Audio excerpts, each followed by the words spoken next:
Hello दोस्तों, नमस्कार। मैं संस्कृत का विद्यार्थी भागीरथ। देखिए, कार्य का टॉपिक कंप्लीट होने के बाद में आज हम एक नया टॉपिक लेके आए। और वो टॉपिक कौन सा है? कौन सा होगा? संधि। कौन सा टॉपिक है बच्चों? संधि टॉपिक होगा। आज हम किसको पढ़ने वाले हैं? संधि को पढ़ने वाले हैं। यानी संधि का टॉपिक स्टार्ट करेंगे। तो देखिए, सबसे पहले आपको इस शब्द का व्युत्पत्ति आपको आनी चाहिए। ठीक है। यानी ये जो संधि, जो शब्द मैंने जो लिखा है, वो शब्द बनता कैसे है। ठीक है। मैं जो संधि शब्द मैंने लिखा है, तो वो शब्द कैसे बनता है, वो चीज अपन यहाँ लिखेंगे। तो देखिए, सबसे पहले देखिए इसमें सम प्लस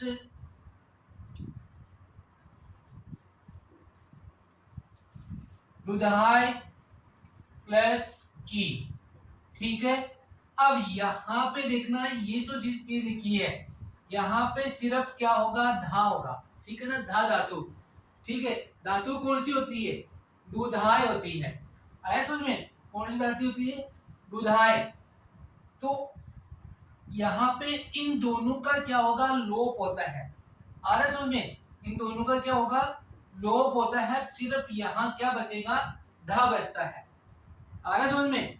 तो यहाँ पे अब देखिए, मैंने इसको कैसे लिखा। यानी ये सम एक क्या है? उपसर्ग है। क्या है बच्चों? उपसर्ग। और ये जो धा है, ये एक क्या है? धातु है। आ रहा समझ में? ठीक है। उसके बाद में ये जो की जो मैंने लिखा है, वो एक क्या है? प्रत्यय है। ठीक है। अब देखिए, अब शब्द जो बना सम जो लिखा है, ठीक है, इसके बाद में धा इसमें धातु और की इसमें प्रत्यय। तो सबसे पहले यहां देखिए, सम में जो मैं है, ठीक है, इस मैं के स्थान पर हम क्या करेंगे? अनुस्वार करेंगे। ठीक है। ऐसे में क्या करेंगे? अनुस्वार या न। देखिए, इसको संधि को अपन ऐसे भी लिख सकते हैं। आ रहा समझ में? तो मैं के स्थान पर क्या होता है? अनुस्वार होता है। यहाँ पे जो धा जो धातु है, ठीक है, क्या है? धा धातु। और उसके बाद में यहाँ पे देखिए की, इसमें क्या होगा? प्रत्यय है। तो की प्रत्यय, तो की में से क्या होगा? कै का लोप हो जाएगा। ठीक है। बचेगा सिर्फ क्या? ई बचेगा। ठीक है। और यहाँ पे धा जो है, इस धा में क्या होगा? आ का इसमें क्या होगा? लोप होगा। आ रहा समझ में? क्या होगा? आ का इसमें लोप होगा। और सिर्फ बचेगा क्या पीछे? ध बचेगा। ठीक है। अब देखिए, एक बार मैं फिर से बता देता हूं। संधि शब्द की हम व्युत्पत्ति कर रहे हैं। तो सम और रुधाय धातु, यानी रुधाय मेन जो धातु होती है, वो कौन सी होती है? रुधाई होती है। ठीक है। यहाँ पे जो धा बचता है, और यानी धा धातु भी उसको कहा जाता है। की प्रत्यय है। तो देखना, सम उपसर्ग होगा और धा धातु है और की प्रत्यय है। अब शब्द बन कैसे रहा है? यहाँ पे देखना, मैं के स्थान पे मैंने क्या किया? अनुस्वार। और यहाँ पे जो धा है, इस दाम का आका क्या हो गया? लोप हो जाता है। और बचता क्या है? सिर्फ ध बचेगा। और कै का इसमें लोप और ई बचेगा। अब देखना, ये जो मैंने सम लिखा, ठीक है, इस सम सम इस मैं के सामने मैंने क्या लिखा था? अनुस्वार लिखा था। ठीक है। यहाँ पे धा धा में से आ को बाहर निकालते बच क्या रहा? सिर्फ ध, वो भी कौन सा? हलंत वाला। ठीक है। आगे क्या था? ई।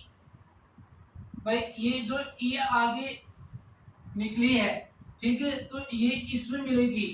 तो ये यहाँ पे क्या हो जाएगी? यानी ये शब्द बन जाएगा। आया समझ में? कैसे बनेगा? ऐसे। ठीक है। एक बार और देखना, मैं बता देता हूं। देखो बच्चों, सम उपसर्ग था, मैं के स्थान पर अनुसार होगा। और जो धा धातु है, ठीक है, उसमें सिर्फ क्या बचेगा? ध बचेगा। और की प्रत्यय में सिर्फ ई बचेगी। ठीक है। तो सिर्फ फिर हम इसको मिला के लिखेंगे। तो कैसे लिखेंगे? संधि शब्द हो गया। ठीक है। अब ये जो संधि शब्द मैंने आपको लिखाया ये, अब इस संधि का अर्थ क्या होता है, ठीक है, संधि का अर्थ क्या होता है, यानी संधि करना, यानी दो वर्णों को आपस में क्या करना, मिलाना, ठीक है, यानी दोनों दो वर्णों को आपस में क्या करना, मिलाना, या दो से अधिक वर्णों के मेल से जो परिवर्तन होता है, ठीक है ना। जैसे दो वर्णों को मिलाया तो वर्णों के मेल को क्या कहते हैं, वर्णों के मेल को संधि कहते हैं, ठीक है। और फिर जो उसमें परिवर्तन होता है, आ रहा समझ में, वो संधि होती है। तो देखना, जैसे मैंने यहाँ पे ए लिखा और यहाँ पे ये ए, तो ये दो वर्ण है, ठीक है। इन दो वर्णों के मिलाने के बाद में क्या होता है, एक अलग ही बन गया, ठीक है। तो ये जो परिवर्तन हुआ वो ही क्या है, संधि है, ठीक है।